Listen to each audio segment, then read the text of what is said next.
অস্ট্রেলিয়াকে white wash করার স্বপ্ন দেখছিল বাংলাদেশ। সিরিজের প্রথম ২ ম্যাচ জিতে ইতিহাস গড়ার দ্বারপ্রান্তে ছিল টাইগাররা, কিন্তু শেষ ম্যাচে সেই স্বপ্ন যেন ভেঙে দিলেন কুপার কনলি। মিরপুরের সিরিজের তৃতীয় ও শেষ ওয়ানডেতে আগে ব্যাট করে বাংলাদেশ তুলে ৫ উইকেটে ২৭৪ রান। তাহিদ হৃদয় খেলেন ৮৩ রানের দুর্দান্ত এক ইনিংস। লিটন দাস অপরাজিত থাকেন ৫৮ রানে, আর মোসাদ্দেক যোগ করেন গুরুত্বপূর্ণ ৫৬ রান। ২৭৫ রানের লক্ষ্য তাড়া করতে নেমে শুরুতেই চাপে পড়ে অজিরা। সিরিজের প্রথমবার সুযোগ পেয়ে আগুন ঝরান শরীফুল ইসলাম। মাত্র ৪০ রানের মধ্যে ২ উইকেট তুলে নিয়ে বাংলাদেশকে দারুণ এক শুরু এনে দেন। তবে এক প্রান্ত আগলে রেখে একাই লড়াই চালিয়ে যান কোপার কনলি।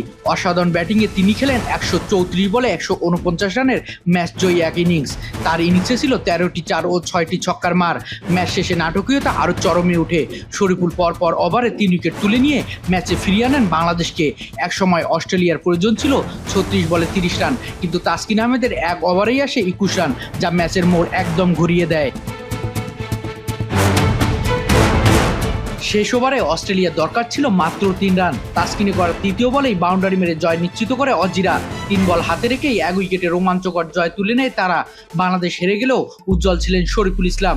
১০ ওভারে ৪৮ রান দিয়ে ৬ উইকেট নিয়ে গড়েছেন নিজের ক্যারিয়ার সেরা বোলিংয়ের রেকর্ড। কিন্তু সেই দুর্দান্ত পারফরমেন্স শেষ পর্যন্ত দলকে জয় এনে দিতে পারেনি। ফলে সিরিজে ২-১ ব্যবধানে জিতলেও অস্ট্রেলিয়াকে হোয়াইট ওয়াশ করার সুবর্ণ সুযোগ হাতছাড়া করল বাংলাদেশ।